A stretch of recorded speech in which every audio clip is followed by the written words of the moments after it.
GCcast, o lugar para falar de cérebro, neurociência, neuroeducação e saúde integral. Esse é o podcast da ginástica do cérebro, uma marca com plasticidade cerebral. Vai se abrir, movimentos suaves vai sentir, a mente ativa, vamos partir. Olá, GCcast por aqui novamente. E hoje eu trago um especialista maravilhoso, Dr. Michel, fisioterapeuta, que vai estar falando para nós sobre a importância da mobilidade para o envelhecimento saudável. E claro, já convido você para deixar o seu like, curtir, compartilhar, enviar para os amigos, porque hoje a gente vai fazer essa relação tão importante, né, doutor? Claro. Sobre o cérebro e os movimentos. Diga lá, doutor. Muito obrigada por você ter aceitado o nosso convite. Antes de mais nada, Nádia, é um prazer estar aqui no GCcast, né? Esse podcast aí, vocês me receberam com muito carinho. Sou muito honrado de poder estar aqui, poder bater um papo sobre a questão do movimento e a cognitividade, né? O movimento, falando em movimento, né? A psicomotricidade, já desde do nascimento, né? O bebê começa a desenvolver movimentos e esses movimentos vão influenciar aí totalmente na cognitividade, né? Uma vez que o aprendizado, né, vai depender dos movimentos, principalmente de uma maneira simples, né, a própria deglutição, né? São movimentos combinados, né, onde a glote faz ali alguns movimentos, enfim, aí o bebê ele já pode ali fazer a sucção, né? Então ali já começa um movimento para a vida, na verdade, né? E olha, você falou uma coisa aqui que me fez lembrar da minha primeira gestação, que foi gemelar. Olha que legal. E eles nasceram de 34 semanas. Aham. Mas eu saí do hospital com 2 dias, porque os dois tinham força para mamar. Olha Para que legal, que benção. dar musculatura, Sim. para poder ficar gordinha, né? E dali uma semana estava 2 bolinhas já. E é isso, maravilhoso. Conte-nos mais, porque a gente, do dia que nasce até a hora que morre, a gente está envelhecendo, né? Cada dia Exatamente, é um né? processo de E avanço. quanto mais repetitivamente os movimentos, maior o desempenho, maior a cognição, maior a coordenação, né? Porque a cognição nada mais é do que o aprendizado, né, de determinada situação. Nesse caso, o movimento, ao qual a gente está dando ênfase, né? E a cognição, por exemplo, a gente pode aplicar ao movimento do caminhar, né? Então, o bebê nasce, ele está em algumas fases, aí ele começa a colocar o peito no chão, já começa a levantar a cabeça, olhar horizontalizado, né? E aí a gente começa a entender o desenvolvimento da vida, né? Daqui a pouco ele começa a entender o engatinhar, que é uma coordenação de braços e pernas, né? E aí ali começa a desenvolver mais os movimentos e até que ele começa a querer ficar de pé, ali próximo aí a 1 ano, né? Aí vai se apoiando, vai se levantando e assim as coisas vão acontecendo. À medida em que ele vai exercitando, que teoricamente seria o aprendizado cognitivo nessa questão, ele vai desenvolvendo essa marcha até que daqui a pouco ele não precisa de nenhum apoio nem nada, e aí daqui a pouco você vê, tá correndo por aí, e aí a coisa andou, né, e se tratando do caminhar, né, da Aí haja marcha. energia, né? Para poder correr atrás. Exatamente, né? Que Mas ótimo! E você trouxe para nós aqui a nossa medula, porque nossa coluna, enfim, né, tudo que está relacionado com o que dá sustentação para o corpo, né, que é a coluna. Conte-nos mais o que acontece com ela conforme a gente vai envelhecendo. Você ilustrou muito bem, né, essas fases do desenvolvimento e a importância disso para a cognição. E aí também tem relação com a alfabetização, que nós vamos falar sobre isso em outro momento, sim. que também é uma coisa que eu tenho paixão, enfim. Mas a gente falar disso tudo, que é o que vai sustentar a gente para a vida. Porque quem tem motricidade, cognição, vive com mais qualidade. Sim, com certeza. E a gente tem muitos idosos na ginástica do cérebro Uhum. que eventualmente passam por situações de queda, enfim. E o que vai acontecendo com a nossa estrutura óssea, né, Bom, conforme a gente envelhece? Conte-nos. Em se falando da melhor idade, comum. E se falando da melhoridade, geralmente, como todo ser humano, vão acontecendo desgastes ósseos, né? Desgastes da coluna vertebral, nesse caso, que é normal, né, ao envelhecimento, né? A gente vai perdendo massa óssea, né? E aqui, nessa estrutura, ela é representada aqui a estrutura de uma coluna, onde nós temos aqui, por exemplo, uma coluna lombar aqui, onde está esse eixo vermelho aqui, né, que é uma estrutura onde carrega basicamente o peso do corpo, onde ela é distribuída em 2 membros inferiores, as pernas, né? Então, nesse eixo, geralmente, na grande maioria, a gente pode evidenciar aí desgastes mais atenuados do que em outras regiões da coluna, por exemplo, né? Em função dessa descarga de peso. Tá? A falta de mobilidade, né, que é o assunto que a gente traz hoje, é um dos grandes vilões para que essas estruturas acabem sendo mais lesadas antecipadamente. Né? À medida em que nós não temos movimento, nós aumentamos a concentração de peso, facilitando o cisalhamento, ou seja, facilitando o atrito, e esse atrito aí acaba desencadeando processos degenerativos. Veja. Tá? Então, Então não é para ficar parado, gente. Exatamente. Move your body. O corpo não foi feito para ficar parado. O corpo foi feito para ter movimento, né? Veja, hoje, mudando um pouquinho de assunto, né, mas trazendo um pouco da nossa prática clínica. Hoje, por exemplo, entorses de tornozelos não tão severos, né? Tornozelos, enfim, entorse de modo geral. Nós conseguimos mudar aquele conceito antigo que tinha, né? Hoje os estudos estão bem avançados, mas aquele que existia aquela premissa de você precisa ficar de repouso por tanto tempo. Não é bem assim. A coisa é totalmente diferente. Nem né? lesionado. Não, nem o tem que ficar pós-operatório de parado. joelho, por exemplo, de ligamento. O cara faz o pós-operatório, logo no primeiro pós-operatório ele já tem movimento, ele já busca fazer trabalhos onde exigem flexo de extensão do membro acometido, né? Flexão e extensão, ou seja, vai movimentar. Então, a ideia do movimento é não parar. Então, quanto mais você expõe o corpo ao movimento, menores são as chances de você ter lesões ou qualquer coisa do gênero. Fantástico, fantástico. E quando você está falando ali da parte vermelhinha, tem uma outra partezinha que liga o osso, né, com o outro. Isso aqui seria Fale mais sobre os isso. discos, né? Perfeito. São os discos intertenstários. Esses discos são colchãozinhos, vamos dizer assim, né? Que separam os ossos, né? Para que eles possam garantir a melhor mobilidade dessas articulações, que são da coluna, né?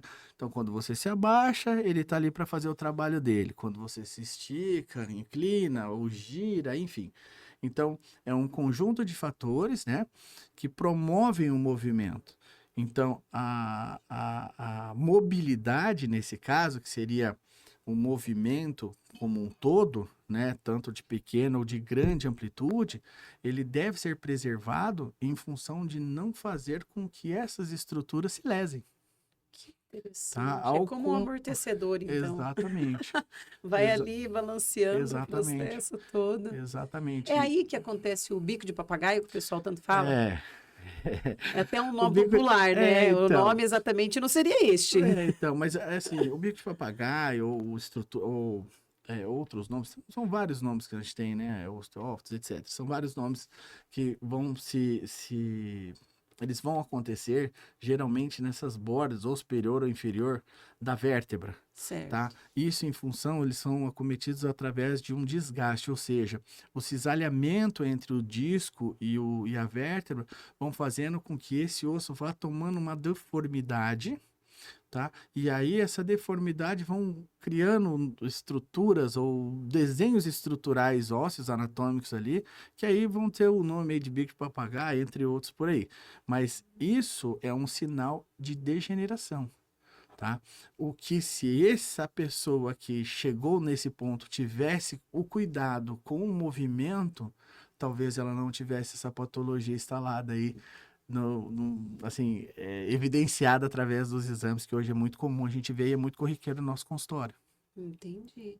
E o que que você diria para quem ainda não tem nenhum tipo de problema desse? O que que ela precisa fazer? Quais são as indicações? Bom, as indicações são movimento, né? Basicamente exercícios físicos, ou seja, manter o tônus muscular, manter flexibilidade e mover-se, né? Exercício. Aí entra desde academia, pilates, o que for, praticar um esporte. Claro, isso é engraçado que hoje pela manhã eu estava fazendo um atendimento, né, compartilhando aqui, e aí um paciente que estava ao término, né, a gente estava no processo de alta, hoje sexta-feira, acabou culminando com o processo de alta, e ele já vinha me questionando.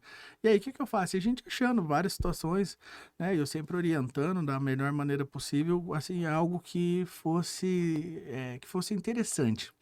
E aí ele me perguntou, qual é o melhor esporte que você acha que seja bom agora que eu tô bem e tal, que eu possa desempenhar? Eu falei, aquilo que te agrada. Porque, veja, aí a gente vai entrar num processo cognitivo, num processo de aceitação. Criar um novo hábito. Poxa, legal, eu gosto de academia? Não. O que você vai fazer lá? Existem várias maneiras de você se fortalecer que não só a academia. Perfeito. Entende?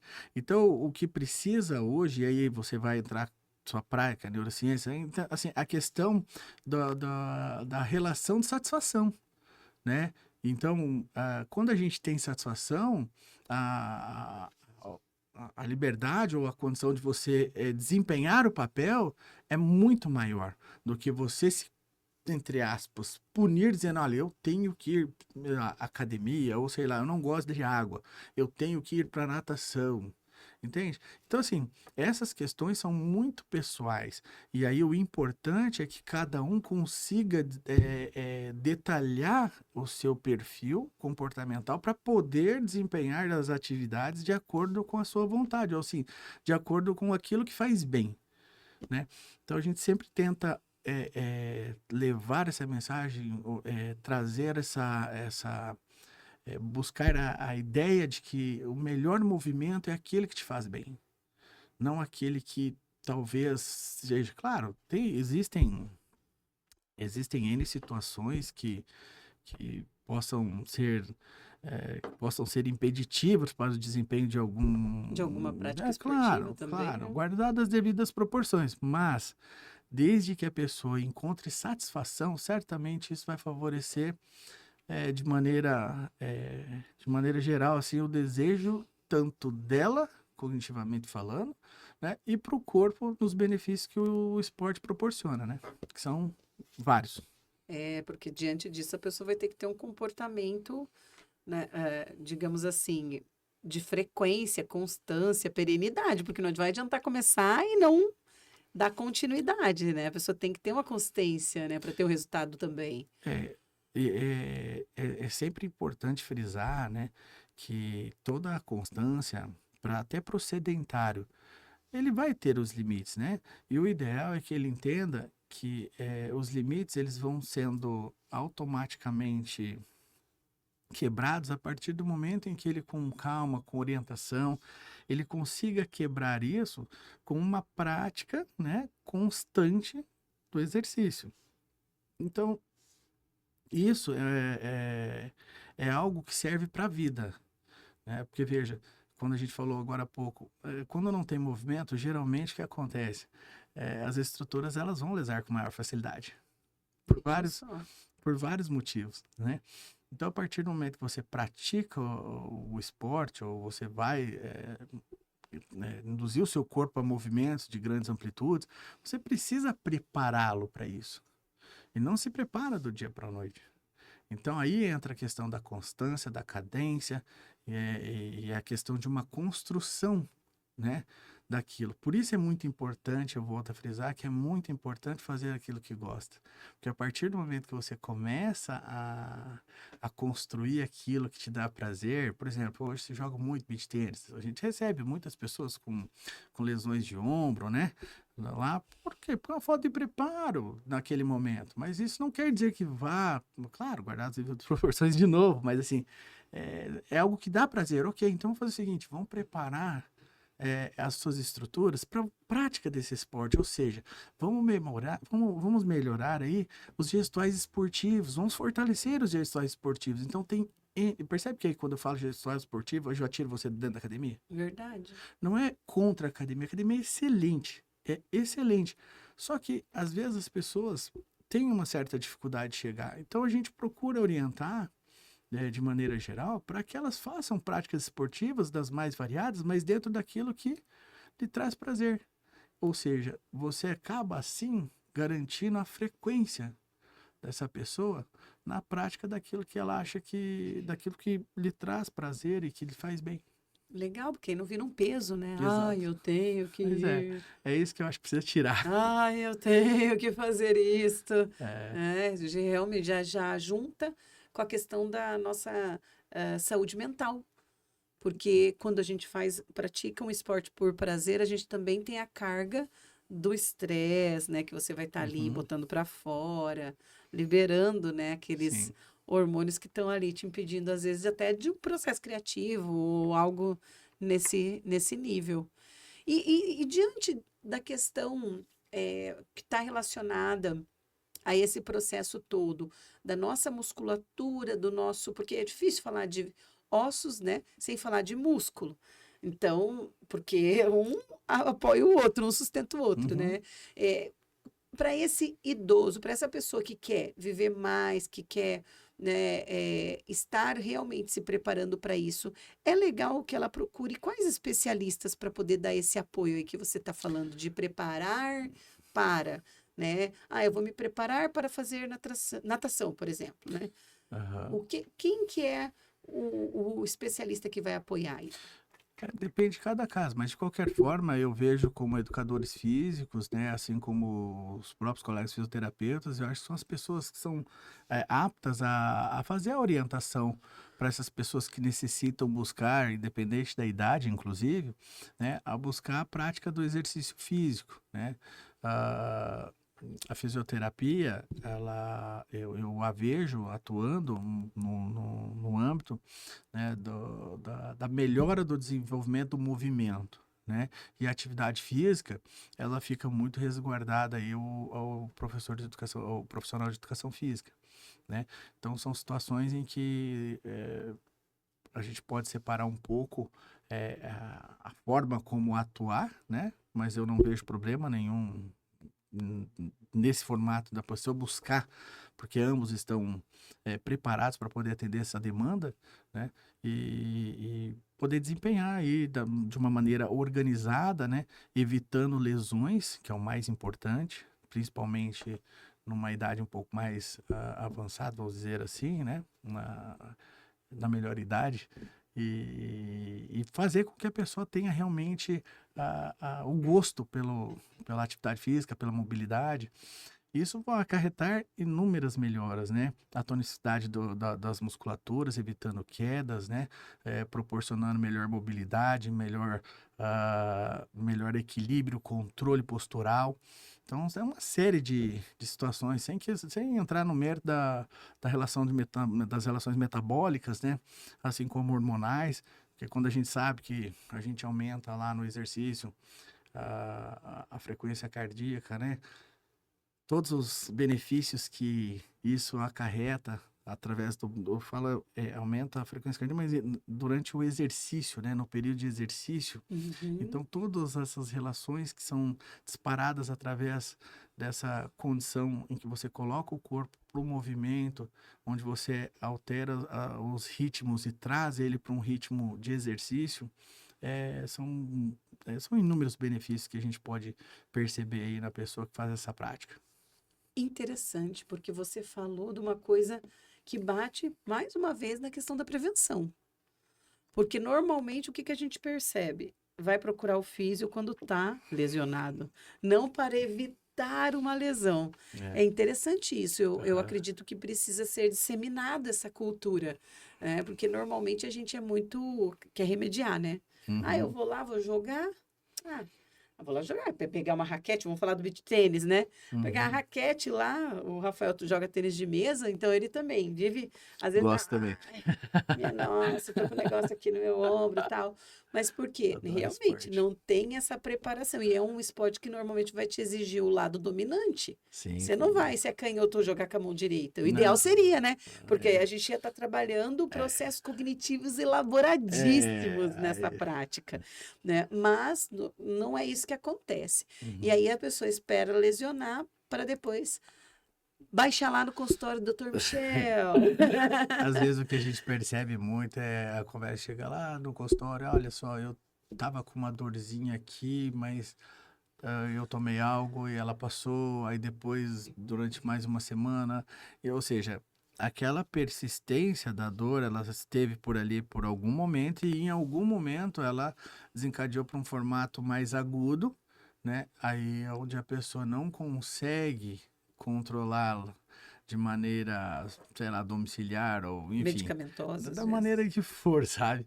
E aí sim ela vai buscar uma ajuda profissional. Então, a recomendação que se dá é que as pessoas entendam de maneira geral que quando há dor, não existe dor. Não existe dor que seja normal. Se Excelente. existe dor, é porque tem algo errado. Ah, mas é só uma dorzinha, daqui a pouco. Ok.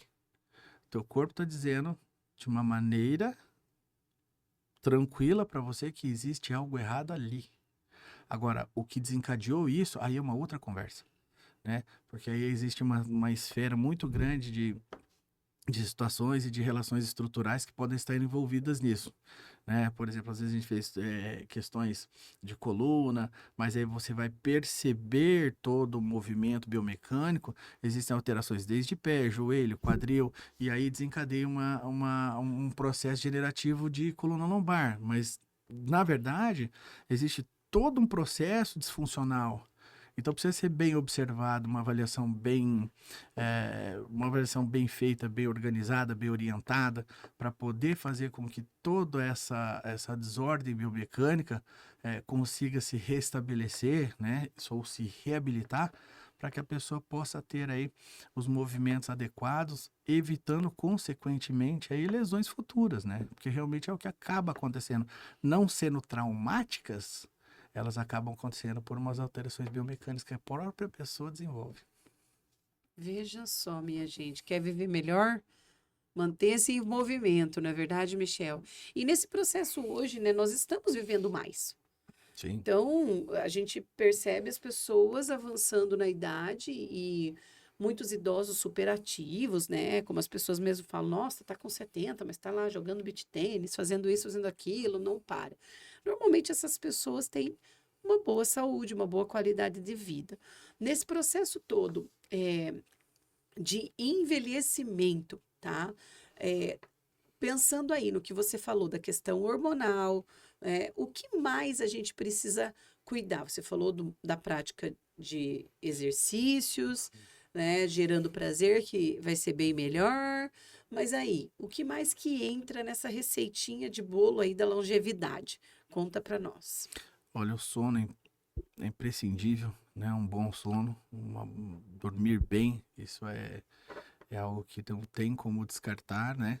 A alimentação, a hidratação, né? São relações que são hiper importantes. A alimentação, né, por óbvio, né, que é uma, é uma questão, ainda mais quando a gente entra na melhor idade, a gente percebe ali que existem questões funcionais do ponto de vista digestivo, né, que acabam sendo um pouco mais retardadas, né, o processo de motilidade de alimentos e por aí vai. Então eles acabam sendo retardados com o passar dos anos, né? E aí talvez o próprio organismo não consiga processar o que talvez ele fizesse com hábitos anteriores, hábitos alimentícios anteriores, né? Então, cuidar com essa questão nutricional, né? Hoje, nós, enfim, eu particularmente trabalho muito em cima da questão multidisciplinar, porque eu acho que hoje nós temos aí uma infinidade de cadeiras profissionais que possam tratar aí de maneira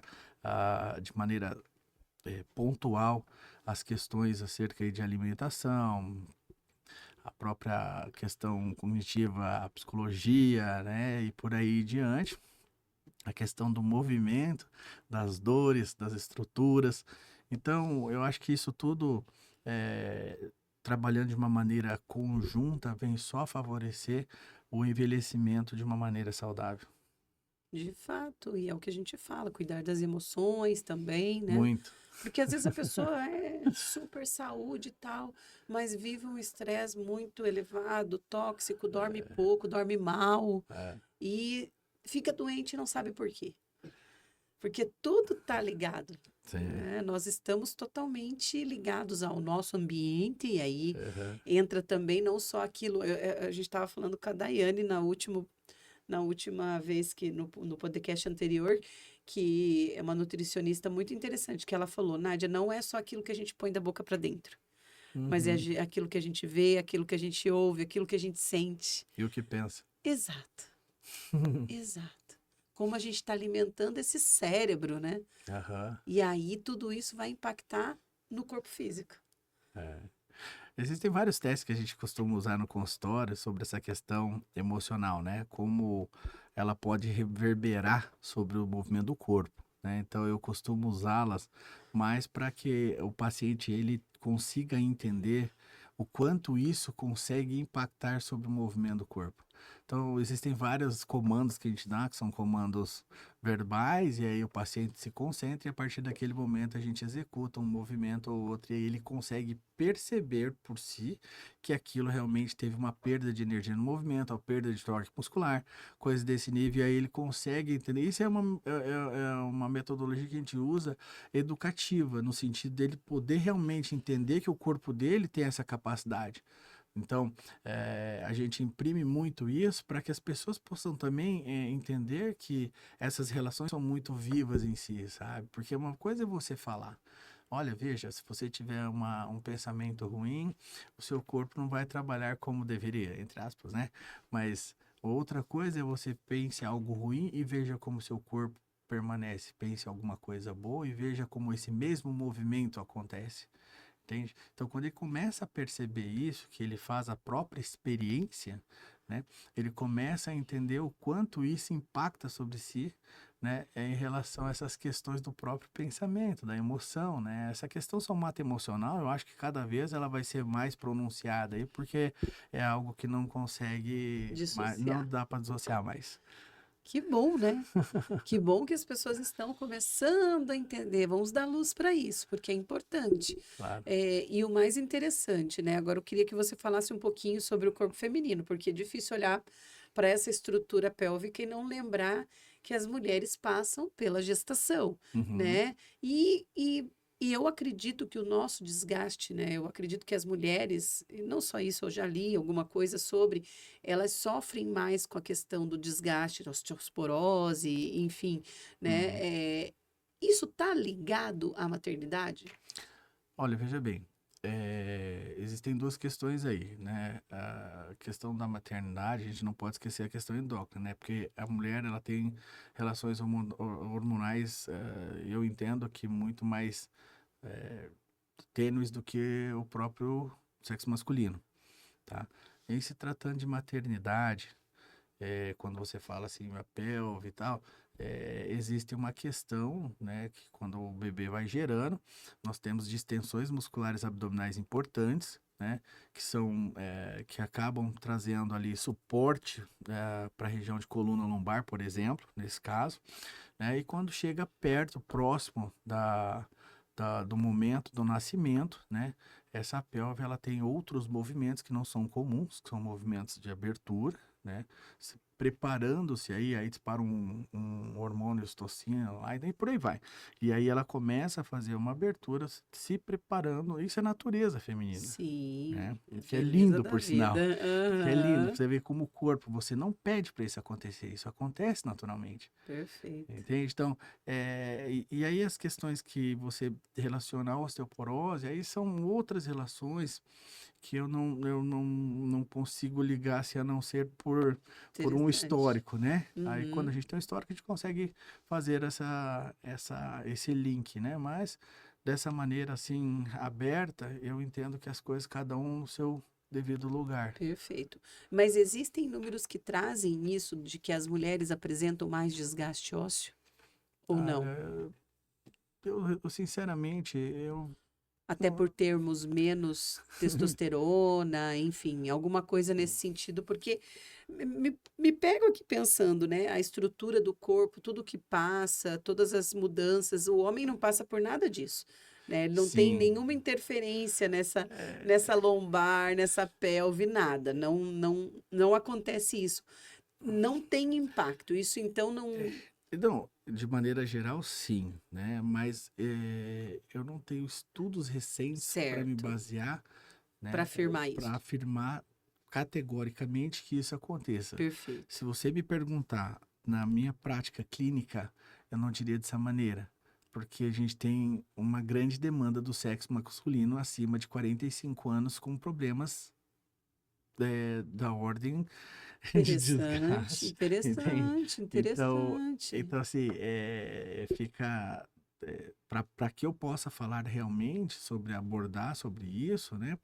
Eu poderia dizer da minha prática clínica, não dizendo que eu desconheço, mas olha só, são dados assim que existem situações em que a pesquisa, as pesquisas que são mais recentes, e aí eu entendo que eu acho que o sexo masculino ele ainda predomina nessa questão aí de problemas lombares. Aí. Que interessante. Vejam só. É fabuloso, né? Porque existem diferenças estruturais, diferenças cognitivas, até toda a estrutura da mulher e do homem, ela é diferente, desde o Total. cérebro, né? Enfim, e é muito interessante a gente perceber que no final das contas, todo mundo está sujeito aos impactos do envelhecimento. Então, vamos nos cuidar, não é isso? Isso é inevitável, né? Agora, como é que você vai lidar com isso é que vai fazer diferença. Uma coisa é você envelhecer e olhar o seu envelhecimento acontecendo, e outra coisa é você tomar atitudes que vão fazer com que o teu envelhecimento seja uma maneira mais natural. Um exemplo, uma pessoa sedentária, mesmo sexo, mesma idade, mesmo peso. Uma pessoa se movimenta, ela busca flexibilidade, ela busca manter-se positiva no sentido de ter um foco para coisas boas, né? E isso certamente vai repercutir de maneira muito diferente sobre uma pessoa que tem todas as condições divergentes a essas que a gente falou. Entende? Então, assim, é a maneira como a pessoa enxerga a coisa, ou qual a atitude que ela toma sobre determinada situação, é que vai mudar toda essa questão, tá? Então, assim, quando você olha o corpo, você pensa assim, poxa, vou movimentar, que é o que vai ajudar, principalmente em relação ao envelhecimento. Que bacana, né? Então tá valendo aquela caminhada, tá Super. valendo, né? Você ir dançar com as amigas. Então, né? Faz parte. E isso é muito bom, né? A gente se coloca em situações que vão estar privilegiando o nosso envelhecimento saudável, a Sem cognição. falar da prática esportiva, que do ponto de vista hormonal, ela vai soltar hormônios aí que vão Com favorecer aí o certeza, bom humor, dopamina, né? ocitocina, Exatamente. serotonina. Eu Então. sempre falo pro Rafa, amor, vai pro tênis de mesa, tá ruim o negócio. Bora jogar, meu querido, vai lá dar Então, uns gritos. É assim, é muito então, bom, é é isso aí. muito bom a gente se movimentar, não ficar parado. Exatamente. Eu acho que aí que tá a situação. Então, sobre a questão do envelhecimento, realmente essa é a questão. Manter-se flexível, manter força, né? E manter-se sempre ativo. Isso realmente vai fazer alimentação e o sono. Isso realmente vai fazer Fabuloso. toda a diferença aí durante o processo envelhecimento aí até que a pessoa, enfim, chegue aí a seu, a Cumpra o seu ciclo. pro ciclo exatamente. Perfeito. Mas olha o que você estava falando agora me fez lembrar até de mudanças assim bem interessantes que vem acontecendo no ambiente corporativo, porque existem trabalhos que exigem que a pessoa fique muito tempo parada sentada em uma cadeira. Aham. E as empresas começaram a adotar a ginástica laboral, Certo. né? Ou até as técnicas Pomodoro, de Uhum, você marcar lá 30 minutinhos, 40 minutinhos e sair para fazer uma atividade física, tal, volta, retoma uhum. foco. É, isso tudo, com certeza, deve estar baseado nesses estudos, sim ou não? Com certeza, né? O fato de ficar parado, o fato de exacerbar peso sobre a coluna lombar de maneira sentada, isso tudo é prejudicial desde que a pessoa não tome cuidados, né? Ah, e o tempo em que ela permanece nessa posição. Eu oriento sempre no meu consultório para os meus pacientes que tirem a garrafa de água, tirem o café, tirem tudo Da da mesa. mesa, vá buscar. Tenho vontade de tomar água, então peraí, eu vou levantar e vou buscar. Claro que existem Perfeito. questões que o próprio o trabalho não impede que a pessoa tenha essa liberdade de sair daqui para ali, né? A pessoa concentrada, ela não pode perder a concentração, mas dentro daquilo que pode, que eu faça, né? Porque isso vai gerar, aliás, vai evitar maiores danos aí, ou evitar danos propriamente dito, né? E trazer aí patologias que podem ser difíceis aí no sentido de Sim. manter-se bem, né? Manter-se com constância, até porque a dor, ela impede a pessoa de ter um dia, ou seja, ela diminui a produtividade, ela diminui uma série de coisas que poderia ser simples, mas pelo fato da pessoa sentir o processo doloroso, né? Isso vai fazer com que a pessoa tenha uma alteração daquela rotina dela, né? E isso realmente faz com que a pessoa mude muito a sua característica, tornando aí, né, menos produtiva, pessoa menos hábil, menos sociável. Então, isso tudo reverbera de uma maneira não satisfatória para a pessoa que sofre dor. Se torna insalubre, né? O ambiente que não te permite movimentar. E as pessoas acabam acostumando facilmente com esse tipo de rotina, né? De ficar ali Sim, parado, sim. ocioso. Infelizmente, também existem pessoas que são acostumadas com a dor. E acham, e eu volto a frisar, isso é uma coisa que eu bato muito na tecla: dor não é normal. Se existe dor, é porque existe alguma estrutura que não está trabalhando ou não está de alguma maneira na função ou da forma como deveria. Então a dor, o elemento dor, ele não é comum. Você fala assim, eu tenho essa dor faz tempo, isso é comum. Não, não é. Você pode ter essa dor faz bastante tempo e ela tá aí ok, mas não é normal. Veja. Essa dor É um não é grito do corpo, vamos dizer, né? totalmente. Ele tá ali pedindo socorro. Até pela emoção ele é capaz de criar dor. Com certeza, eu acredito. Então, É psicossomático. pronto. Exato. Exatamente. Então, são a partir dessas premissas aí que a gente entende que essas situações hoje não dão mais para a gente poder pensar de uma maneira focada, né? A não ser a gente pensar no todo, né? Então, toda avaliação a gente pensa numa relação de maneira geral e dentro da nossa capacidade, por óbvio, né? A gente poder diagnosticar dentro daquilo que a gente consegue fazer, que a gente consegue trabalhar em cima daquilo que é relacionado à questão de dor e emoção. Fabuloso, é isso aí. É isso aí, minha gente. Doutor Michel, muito obrigada. Eu que agradeço. Pessoal, estamos aqui encerrando mais um episódio do GCcast. Vou pedindo para vocês, curte, compartilha, envia para todo mundo, porque, gente, essa informação é muito importante. E movimente-se, né? Movimente-se clicando aqui, tá bom? Um abraço e até o próximo episódio. Muito obrigada. Eu que agradeço, muito obrigado aí pela participação. Foi um prazer estar aqui com você e poder trazer um Igualmente. pouquinho de informação aí daquilo que a gente mais ama fazer aí, que é tratar as pessoas e botar elas para se movimentarem de uma maneira sem Sensacional. dor. Bora levantar para pegar o café, viu, gente? Valeu. Beleza, Tchau, valeu, tchau. obrigado. Até mais, tchau, tchau. Show de bola.